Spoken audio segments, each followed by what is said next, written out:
everyone, I'm Elaine Chow. And I'm Trist Curlis. And welcome to The Musician's Loop. Loop, like a drum loop?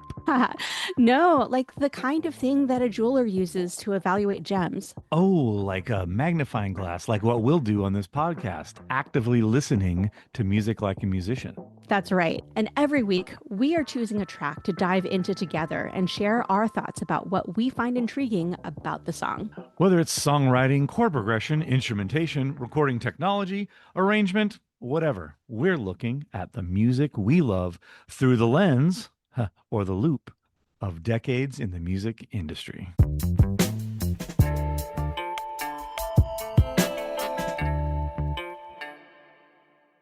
Hey, Trist, what do we have this week? Elaine, it's finally happened. If we do this right, this will come out the week of or right around my favorite artist ever, Prince. His birthday. Okay. Would have been about the time that this one comes out if we timed this correctly. Unfortunately for you listeners now, I've waited this long because now that I've chosen a Prince song, the next 2 years of podcasts will only be Prince songs. Okay, that's not true, but that's why I feel like why I haven't chosen one, because I'm such a fan. There's so much music that you could talk about. But for one, there's a lot more other music out there we'll get to. Two, Elaine's not as big a Prince fan as me. And three, there's a lot of lyrics to Prince songs that we just frankly wouldn't talk about here on this family-friendly forum. However, we do indeed have, for the first time, a Prince song on this. And I chose what up until about 2020 was a bootleg. Oh. So it has finally had an official release, and we'll talk about that a bit. This song is A Place in Heaven. Okay. Well, before we pause and listen to the song, can you remind us how we should be listening to music as part of the Musician's Loop community? Yeah, we here at the Musician's Loop strongly encourage you to improve your listening situation if you are able to. Get the nice headphones, get the good speakers, go into the quiet room where you can just listen for a minute. Do yourself that treat. If you can't do that, we are thrilled to have you listen no matter what. So thank you for being here. We just like to add that. We don't take enough time in our lives to just listen to the best quality that we can. So we just encourage that. All right. So we are going to leave the links to the song in the show notes. Feel free to pause this, listen to the song a couple of times, and then come right back.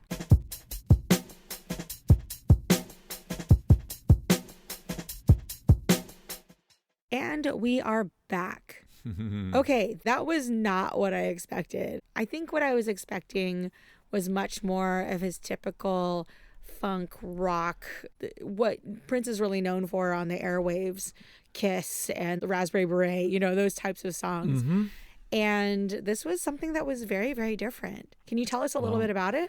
Yeah, that's one of the things I often say, being such a big fan. If you want me to make a playlist for someone of Prince music, first I need to know if the playlist is supposed to make them love Prince or hate Prince, because I could make a playlist that'll probably do either, because there's so much music. Even being such a big fan, I can make a playlist of music that I would probably never listen to because it would just be like my not favorites. But to me, that's just a sign of a prolific artist, and an artist that, wow, you take a lot of big swings, do a lot of stuff, and then when you narrow it down, you get all the really brilliant things, but you got to try a lot. So this was the case. And as I mentioned, who knows? It's tough to say now that he's passed. People try to talk about what he would have wanted. Fans like, oh, he didn't want these songs to come out. No, he wanted to come out eventually now that he owned all of the rights to his own songs. And there's like all these different narratives about the vault of music that he recorded because he was so prolific. And then there are interviews with engineers who are like, well, no, I recorded a song one day with him. We spent the entire day making this song, and it was one of my favorites that we had done in years, and he asked me to erase it. And I said, no, maybe you should think about it and maybe come back tomorrow and listen. And he's like, hey, if you don't erase this, I'm going to erase it when you leave. So that, to me, and this engineer said that eliminates the thought in my head of like, oh, if it's in the vault but they never released it, he doesn't really want anybody to hear it, or he would have put it out. Susan Rogers, his longtime recording engineer, she mentioned that in a pod I heard. She says, well, I was a part of some songs that he really didn't want people to hear because he deleted them. He erased them from existence, sometimes against my better wishes, but that's why he was the boss and I was just working.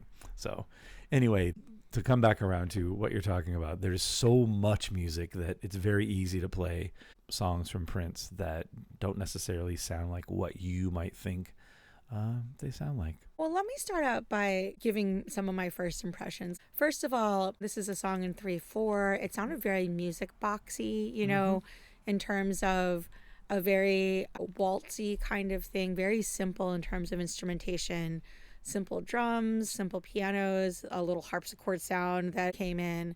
One of the previous songs that we had reviewed was a Stevie Wonder song where the chords changed in kind of unusual ways and it felt like it moved with the music.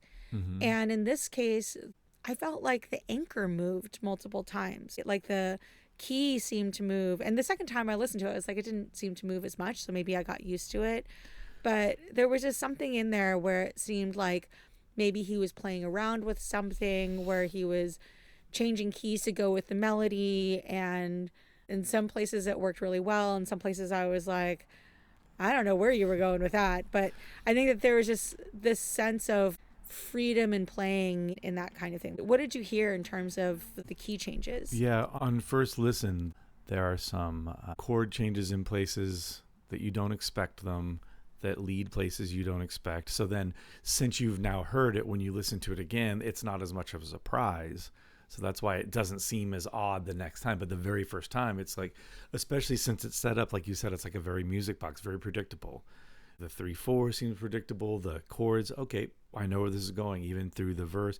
And then there's a little segue. I can't even remember the spot that it's in, but it's a little connecting where the harmonies of the vocals are weird and the chord underneath it is kind of weird. And I don't even remember exactly what it is, but I love that just because I love surprises in music. And that is definitely a place that it does it. It still catches me, even though I know it's coming. The music geek in me should have taken it to my music theory class and we could have picked it apart, what it really is. But he wasn't married to that. He wasn't like, oh, well, let's see, is this the secondary dominant of this? If I actually change keys, or am I just in a relative key, or am I? He doesn't think like that at all. He just does the sounds that he likes and what he wants to do. And while there's not a lot of that, there are a few places in his music where there's a chord or a little progression that just surprises you as it is not typical. And it's usually that case. It's not a bunch of that. It's usually everything is set up and everything sounds very standard. Like you can almost predict where the chords are going, and then something just out of left field happens. So that part is not new for him. He does that. Yeah, it definitely sounded a lot more avant-garde than I expected out of Prince. But I guess given how prolific he was, I felt like he explored a lot in a lot of his different pieces. After he passed away, a bunch of clips went viral of him just noodling as he was doing a sound check.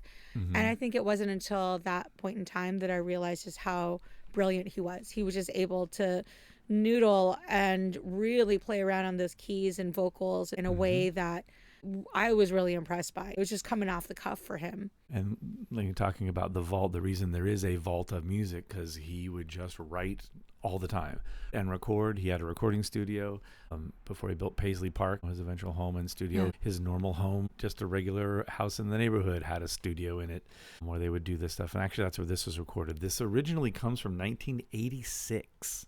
There's also a version of it with Lisa, Wendy and Lisa that were in The Revolution. There's another version of the song with her singing the lead vocal as well. But if we're going to do a Prince track, finally, I chose the version that had him singing it. Although if you hear his voice, it's very much in his kind of female voice sounding thing. It's like he's almost doing a demo intending that it's going to be Lisa singing it, as he would do a lot of times if he's doing something for Sheila E. or when he did Manic Monday, or any of the songs that he wrote for other people. A lot of times it was either because he intentionally was writing it for them and so he put it up in that register and he could sing it there so he could demo it for them, or it's just where it landed and then it lent itself to the female lead. So I think that's probably the case. So yeah, 1986 is when it was recorded, and then not until 2020 on the Sign of the Times Super Deluxe editions. So what the Prince Trust has been doing is when they re-release these albums very much in a marketable kind of way. They go through the albums that we've already bought and remaster them and clean them up and reissue them. But then they'll do these extras where there's a regular version and then maybe a 2-disc with some extra songs. And then there's like this massive collection. And this was one of those Sign of the Times Super Deluxe Edition. The original album is already a double album. So when you buy the Super Deluxe Edition, it comes with a lot of music from the same time period as the music on that album. So that's kind of how they're slowly disseminating and making as much as they can out of, instead of just, okay, well, here's all the music that's ever been in the vault. You can all check it out now. You know, no good business would do it that way. There's like 2 full CDs worth of just stuff from the vault that never did get released. Going back to what you're saying before, I loved what you're saying about where it was placed in his voice, because it was in kind of a scratchy place in his voice. It's very high in his range. And certainly from a vocalist perspective, he just has a huge range. I personally, I think, like the lower part of his range a little bit more. And you heard that in the harmonies because you had that in there as well. And certainly lots of his popular pieces do have him going up into that high range as well. So I just thought it was interesting to listen to this and listen to some places also where his words were maybe a little bit swallowed or garbled. When you were saying it sounded like a demo, I was like, oh, actually, that makes a lot of sense. That being said, I feel like the instrumentation was very intentional. It was very tender. And as I got into the lyrics, I really was like, oh, it is a very tender piece from a lyrics perspective as well. So I kind of understand maybe where he was going from that perspective. A lot of those tunes in the vault, it's kind of like that was an idea. Sometimes he would pull something out and just add another thing to it that maybe was missing, and then it fit on a new album that he was working on, or it would just sit there like this. I think there was an album it was probably intended for at some point. There were several albums that got abandoned. So I think it may have been part of a project that ended up not coming out. Interesting. Well, let's switch and talk about the lyrics, because there was a lot to talk about there. And even just you telling me about it being originally from the mid-1980s even gives a little bit more shading to the lyrics and the analysis of it. Yeah. I'm really interested in hearing what you think of the lyrics, because I certainly did a breakdown from my perspective and would love to hear what you would have to say first. Well, for 2 weeks in a row, I'm turning it around on you. I definitely want to know what you think of first, because, of course, I've heard this one a lot and have a lot of different ideas and probably read more about this song than I can even remember to see different people's interpretations. So your first listen like this, I definitely want to hear from you first. Okay. So I'm up for this challenge here. So as I was taking a look at this, one of the things that I look for, especially in poetry, is what are repeated phrases or what are repeated words in it, and certainly in heaven. And as I took a look at it, there was a very interesting parallelism in there where there are 4 different subjects all having to do something with in heaven. So it starts out with she wants a place in heaven, so describing a character. You want a place in heaven, so talking specifically to the audience, so breaking that third wall. There must be children in heaven, so talking about these hypothetical children. And then the 4th one is we all want a place in heaven. And so there's this relationship with these 4 different groups of people with a concept of heaven.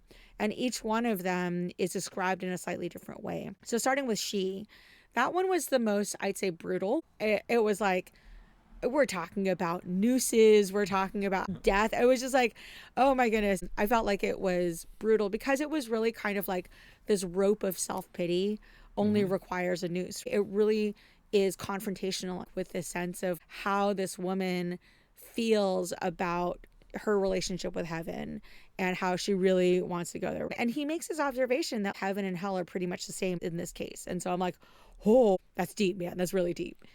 So the second one is you. And the you is that there's a sense of like whining that I get. He's calling the you, like the audience, out on whining, because life is what you make of it, is what he says in the lyrics. Love comes to those who care. And so it just seems like he doesn't have any pity for the people who are complaining about it. So the third one is children. And he's talking about these young children who have passed away. Like they should just run heaven. And so there's this sense of utopia with the innocence. And so he has that observation there. He spends a lot of time on that. And then the last little piece that it wraps up is we all want a place in heaven. And so there's a little bit of a call to action here in talking about our core fundamental desire to be a part of this heavenly environment. But it was interesting because everything that he talked about was kind of hotel-ish. Like he's talking about suites, he's talking about room service, but he does say that this is not a full service location. Like, don't be lazy. And so there's an exhortation in there. And so if I were to summarize, it was like fear, sloth, innocence, and a call to action. And I just thought it was just an interesting parallel of all four of these pieces. But there was so much room for interpretation that you could practically drive a truck through it. And so I could see where there would be a lot of other interpretations. I'm just taking a look at these phrases and see where they're repeated. And maybe that's pointing us in this direction. And that sense of structural repetition gives me the sense of, okay, these are all parallels. Right. But then I put it in the anchor in the context of time. And you were talking about the mid-1980s. And I was like, AIDS epidemic. I was thinking about young children dying in Africa. I was thinking about starvation. I'm thinking about like, food insecurity, famine that was happening in the 80s. And so much of this happening in the context of what was happening in the world. And I could understand, especially thinking about children dying, which is that third section there that he was talking about. In some ways, I feel like it might be commentary on apathy. It might be commentary on our desires to be close to heaven and that taking work. And so I don't exactly know, like this is just a guess, but there is something about that mid-1980s that is very indicative of where he might have been going with the song. I like those last two things you talked about. I love the there must be children in heaven, ones who know nothing from hate, kind of pointing out the kind of the thing we all know. You're not born hating, you have to learn it. I mean, that also brings up racism and apartheid, like both of which have come up before. And I know that we've talked about the concept of apartheid in the Paul Simon song that we did, Diamonds on the Soles of Her Shoes. So I think all of that fitting into the same kind of time frame really began to cement it in my head. Like we're talking about love, we're talking about hate, we're talking about young people dying, we're talking about babies of all colors. There's a lot of stuff in there that hints maybe at racism, apartheid, and all the stuff that was going on in the 1980s. And like what I was getting at there, ones who know nothing from hate, 3-year-old leaders of all colors. I feel safer with them in control. That hasn't really changed since the 80s. Yeah. Like remembering we don't come out hating, we learn it. It's part of the environment. It's taught to us. This is not something that's natural. He's kind of getting at there. Like you said, we all want a place in heaven. Suites of that level are few. So you're not always going to get the suite. You have to work. There's no room service. If you want to get to that, you have to work on it here. And the transition I was remembering when you're going through the lyrics, when we talked about the chord changes that had the weird shift, it happens on the lyrics. Why are the ones so afraid to live much more afraid to die? Oh, yeah. That's where the unevenness of the chords happen also, and the weird harmony happens on that line. It's as easy to imagine laughing when you really hear a cry. Yeah. So all that unsettled harmonic stuff happens right there with the lyrics. Right. So whether it's super purposeful or not, or just happenstance, it's a good spot. Well, this is one where we could spend a lot of time thinking about it and really picking it apart. But we're limited on time. And so is there anything else that you wanted to say about the song before we move on? That's it. I think when we do the links, we can go ahead and link the other version. I don't know the story about this. There's also a version where I think the song just plays backwards. And on bootlegs that I would see, it literally would have the title all spelled backwards with the last letters being capitalized and everything. So I don't know exactly if it was going to be on another album that he didn't use it on, but eventually snuck through there from some different people. There's always rumors that he was the one that would let them go. That's just fun to talk about, whether he leaked his own songs or not. The Prince conspiracy theories are coming out right now. Yeah, basically getting him out there. But there was a bootleg market for sure. The Prince Black album is probably one of the most sought after bootleg albums ever. Anyway, that's very much a part of his lore, is the bootlegs, because he had so much material that's just sitting there that at some point people went, I'm going to make a little recording and give this to my friend, and then things would just get out. But anyway, we'll put other versions in the comments, and y'all can let us know what you think. Awesome. So let's move on to our next segment, which is Mailbag, mailbag.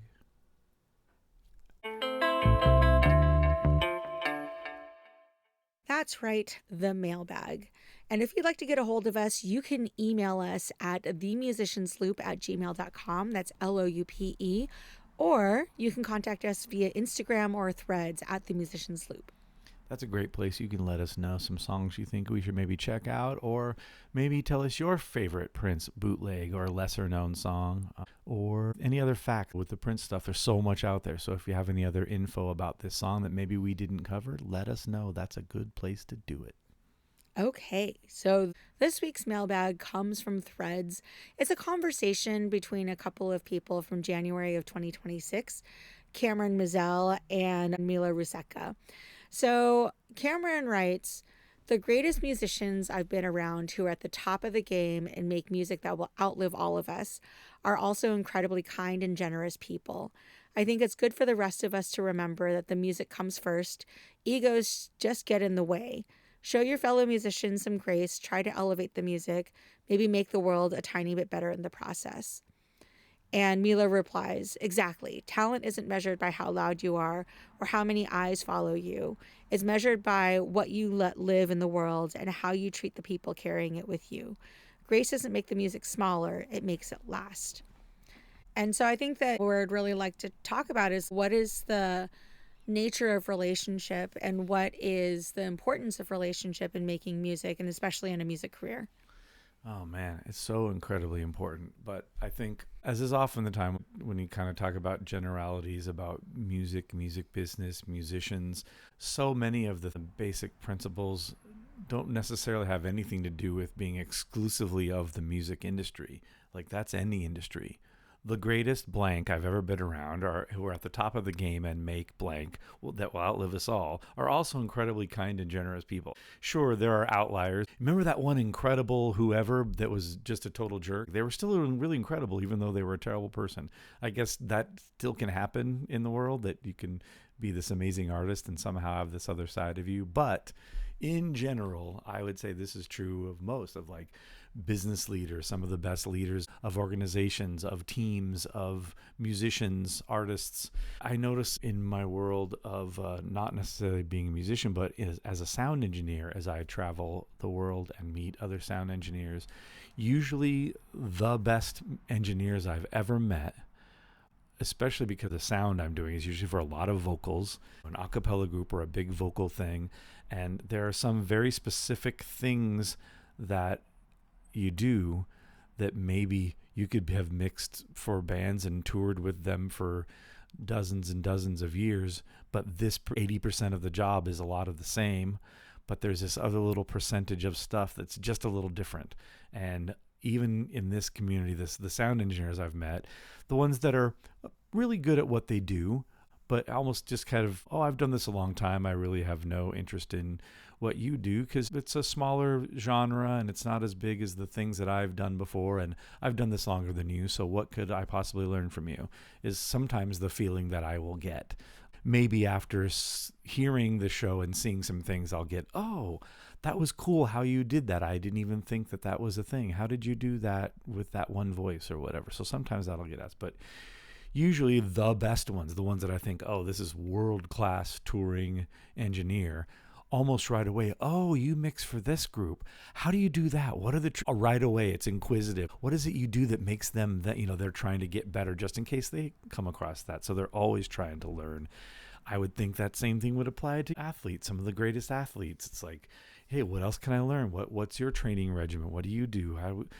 Yeah, that sense of curiosity, right? And just like genuine sense of connection. Yeah, there's always like the balance in all of these things. We always joke that, well, The balance has to be your personality, how nice of a person you are, balanced with the talent. So some jobs, they don't really need your talent to be amazing. It just needs to be solid enough to fulfill the job. And it's almost just as important that you're a good person and you're fun to hang out with. And then there are some particular musical things that, man, we need to find somebody that can do this special, exemplary thing. And if they really are good at that thing that's really rare that we can't find, we'd prefer them to be a great person. But even if they're not really that great and they're kind of a bummer to hang out with, sometimes we really need them because they're the only ones that can do this thing. So there's a balance. Sometimes you can get away with not being the most bright, sunshiny person to be around if you're really good at this thing that you're needed for. But most of the time, you need a balance. I like what you're saying about that, and I'm trying to apply it to other areas. Certainly working in the corporate world, you do get a sense of who are the people that you want to be working with and who are the people that you want to be working for. I have to say, I don't speak on behalf of my company, but I have been at my company for over 20 years. And people ask me why I've stayed, and it's this unique combination of the best and the brightest in the industry, but everyone's really, really nice. Like the number of jerks that you find at my company is very low. And I think that that is actually something that I really, really enjoy, because the second thing that I firmly believe in is that you're sum of the people that you hang around with. Mm-hmm. Like you are so influenced by the people that you spend the most amount of time with. And so certainly that impacts you with like, oh, okay, how do you choose your friends? But I think the other thing is what kind of energy are you surrounded by when you are actually working? And I don't know about you, but I spend more time at work than I do with my friends because I'm at work all the time. Mm-hmm. And I spend time with my friends when I can. But I think that that is something that I really do think about, and I'm a lot more conscious about, especially the older I get. Like, how am I influenced and how am I influencing others? How am I making space for them to be the best people that they can be? And I think the more people who have that kind of attitude, the better the collaboration can be. And no matter what, whether it's in music or whether it's in corporate world, in business world, in tech or whatnot. And so I 100% agree with you there. I think that there's a sense of not only collegiality, but also authenticity that can really lead to that sense of, okay, this is a person who I want to work with, and hopefully I'm a person that they want to work with because I bring the same kind of energy. Absolutely. You want to work with people, you have to be around them all the time. It's a big reality of the music touring world. If there's people that are going to be in the band with you that maybe aren't a part of the actual creative team for your music, but you need other people to go on the road, whether it's sound engineers, other crew, other people that'll be working closely with you, your tour manager, all of those people, you are going to be with them all the time, 24/7 for whatever amount of time it is. It's usually, hey, this isn't rocket science. There's a lot of people that can do this. And if there's a lot of people that can do this that are nice people, we're going to hire them before you. Yeah, I definitely have some experiences with that, going on vacation with my family. And especially, well, okay. You can't trade them out though. No. I'm actually, I love my family, especially traveling with my parents on bus tours that cater to an older demographic. And so I find myself as like one of the youngest people on this bus tour. And I will say that being crammed on a bus with a bunch of strangers, every single little irritation just seems to magnify the longer that you are in proximity to them. And so the people who you really enjoy being around. And the people who are annoying turn out to be so much more annoying after 6 days being in just close proximity with them. And so I agree with you. I can understand that, especially if you're on tour for weeks on end, you really want to make sure that it is going to be survivable and hopefully enjoyable. It's not necessarily a situation where you're going to loathe your entire existence after 2 weeks. That's the best thing about tours, just having fun. It's like, wow, we get to go make music and travel around. And there's so many positives. And you hear story after story of that band on their 5th album or their 7th album when it's like, okay, all the newness is worn off and it's not as exciting anymore. So you always hear from bands who are like, yeah, after all these years, we still have a blast. I mean, it's like regular relationships. Hey, 21 years in, we still actually like each other and we're still married and we still find a way to keep happy and get in each other's way and get out of each other's way in the right times. And it's like that with your relationship. It's just you and one other person. With like your tour and band, it's like a whole bunch of people. So it's like a 5, 6, 10 way marriage. So I guess it's just a call to all of us to be the type of people who you would love to work with. Absolutely. And this is a challenge and an encouragement, I think, for those of us that you don't necessarily have to be the best. Sometimes it is being the best friend, and being able to hang out with people and doing a great job, but not necessarily having to be the best and seeking that kind of perfection that I think all of us have in our heads. It's like, oh, we should be this big thing to be worthy. But I think what I'm hearing here is that there's a lot more. You're bringing your entire self when you're going on tour. You're bringing your entire self when you're on stage. And so those are important parts too. Yeah, I mean, life's what you make it. Stop whining. Love comes to those who care, is what Prince would say about that. Okay, so let's go ahead and wrap it up. And one of the things that we would love for you all to do as listeners of the Musician Sloop is to please share an episode. If this is an episode that you liked, if this isn't one that you liked and you like a previous one, we encourage you to share that with a friend. We would love to get more people engaging with us because we think that listening to music is fun. It's a connecting thing. And if maybe you think right away someone that you know wouldn't jump right into a podcast, just share one of the playlists on all the places the podcasts are available and all the streams that we provide in the show notes for the listening examples. There are playlists of the songs. So just share the playlist. And then maybe if someone digs one of the songs, they will jump in and listen to us squawk about it for a while. Maybe learn a little something. All right. So with that, we're going to wrap up for this week and we will see you next time. See you next time.